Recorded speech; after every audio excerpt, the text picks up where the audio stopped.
Welcome everyone, आप सभी का स्वागत है हमारे यूट्यूब चैनल हिंदी शिक्षा संगम में।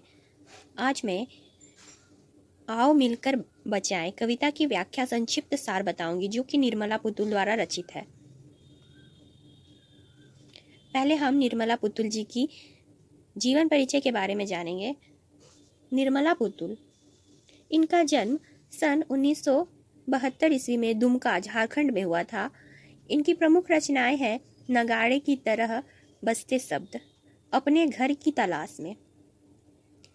निर्मला पुतुल का जन्म एक आदिवासी परिवार में हुआ था। इनका आरंभिक जीवन बहुत ही संघर्षमय रहा।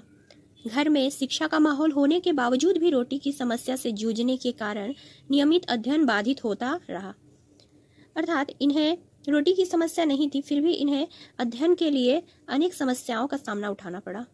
नर्स बनने पर आर्थिक कष्टों से मुक्ति मिल जाएगी, यह विचार कर उन्होंने नर्सिंग में डिप्लोमा किया और काफ़ी समय बाद इग्नू से स्नातक की डिग्री प्राप्त की। संथाली समाज और उनके राग बोध से गहरा जुड़ाव पहले से ही था। नर्सिंग की शिक्षा के समय बाहर की दुनिया से भी परिचय हुआ। दोनों समाज की क्रिया प्रतिक्रिया से वह बोध विकसित हुआ, जिससे वह अपने परिवेश की वास्तविक स्थिति को समझने में सफल हो सकी। उन्होंने आदिवासी समाज की विसंगतियों को तल्लीनता से उकेड़ा है। कड़ी मेहनत के बावजूद खराब दशा, कुरीतियों के कारण बिगड़ती पीढ़ी, थोड़े लाभ के और बड़े समझौते, पुरुष वर्चस्व, स्वार्थ के लिए पर्यावरण की हानि, शिक्षित समाज का दिग्गजों और व्यवसायियों के हाथों की कठपुतली बनना आदि वे स्थितियां हैं जो पुतुल की कविताओं के केंद्र में है। वे आदिवासी जीवन के कुछ अनछुए पहलुओं से कलात्मकता के साथ हमारा परिचय कराती है और संथाली समाज के सकारात्मक और नकारात्मक दोनों पहलुओं को बेबाकी से हमारे सामने रखती है। संथाली समाज में जहां एक और सादगी, भोलापन, प्राकृतिक से जुड़ाव और कठोर परिश्रम करने की क्षमता जैसे सकारात्मक तत्व है, वहीं दूसरी ओर उनमें अशिक्षा, कुरीतियां और शराब की ओर बढ़ता हुआ झुकाव भी है।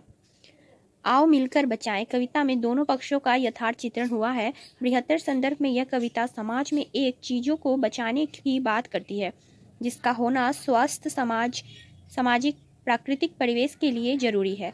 प्राकृतिक के विनाश और विस्थापन के कारण ही आज आदिवासी समाज संकट में है, जो कविता का मूल स्वर है। संताली भाषा से हिंदी रूपांतरण अशोक सिंह ने किया है। ये जो कविता है इनकी, आओ मिलकर बचाए, इस कविता का रूपांतरण हिंदी में अशोक सिंह ने किया है। आइए कविता पे चलते हैं। आओ मिलकर बचाएं। अपनी बस्तियों को नंगी होने से, शहर की आबो हवा से बचाएं उसे। बचाएं डूबने से पूरी की पूरी बस्ती को हड़िया में। अपने चेहरे पर संथाल परागना की माटी का रंग, भाषा में झारखंडीपन। ठंडी होती दिनचर्या में जीवन की गर्माहट, मन का हरापन।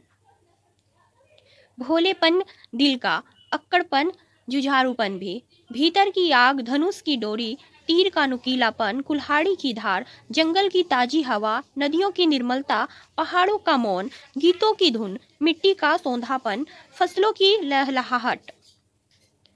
नाचने के लिए खुला आंगन, गाने के लिए गीत, हंसने के लिए थोड़ी सी खिलखिलाहट, रोने के लिए मुट्ठी भर एकांत। बच्चों के लिए मैदान, पशुओं के लिए हरी भरी घास, बूढ़ों के लिए पहाड़ों की शांति, और इस अविश्वास भरे दौर में थोड़ा सा विश्वास, थोड़ी सी उम्मीद, थोड़े से सपने। आओ मिलकर बचाएं कि इस दौर में भी बचाने को बहुत कुछ बचा है अब भी हमारे पास।